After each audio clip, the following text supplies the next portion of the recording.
Rebound, Alatiga. Off the dribble, CJ all the way. Mindset at winning culture na natutunan niya. Naniniwala daw siya na magbubunga naman daw ang lahat ng ito sa huli based on his experience.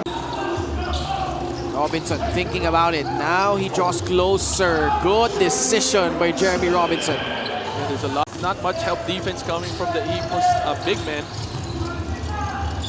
Jeremy Robinson with 16 markers. Fuentes strokes in the free.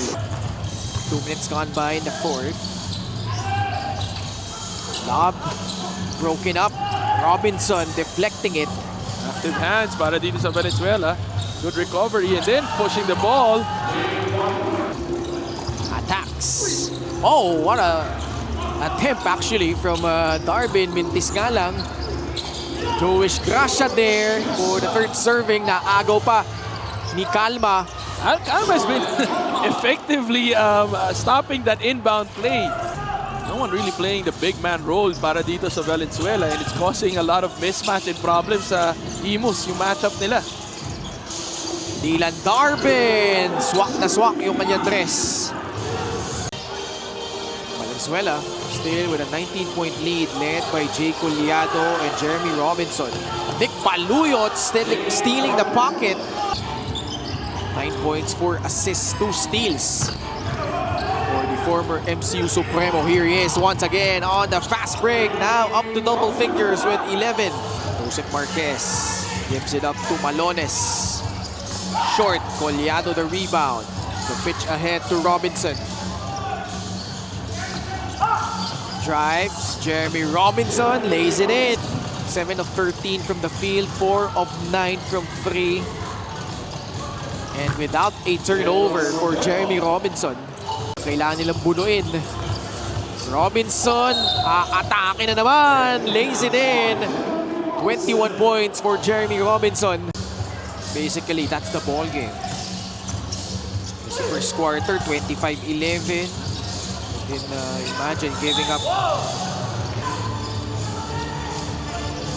That's what we mean about being very tentative. Nanlamig siya dito sa second half. Robinson may have gotten a piece of that one. Pasumbal. Will break their 3-game losing streak and Valenzuela needs to build that momentum again para umakyat sila sa standing. This is a good statement win for them. Lalong-lalo yung mga susunod nilang kalaban.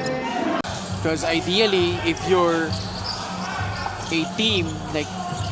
Kasi ano yung tatlong team sa North, parang naglalabanan lang top 1, 2, and 3 eh. We're talking about San Juan, Abra later, and then Caloocan, who just won on the road last Saturday.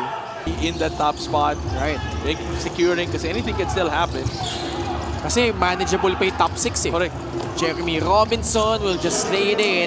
Actually, more than AL and Gab, siya ang scorer talaga. Talaga? Natural scorer. Kapanahunan niyan sa high school ang kamatchup na lagi si Chris Chu. This is a nice way for them to bounce back as they head into that big stretch of games to cap off the month.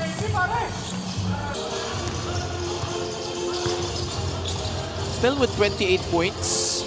Pero yun nga, no, yung majority of those coming apart from just one field goal make, yung attempts eh. Talagang di na siya talaga pinaporma.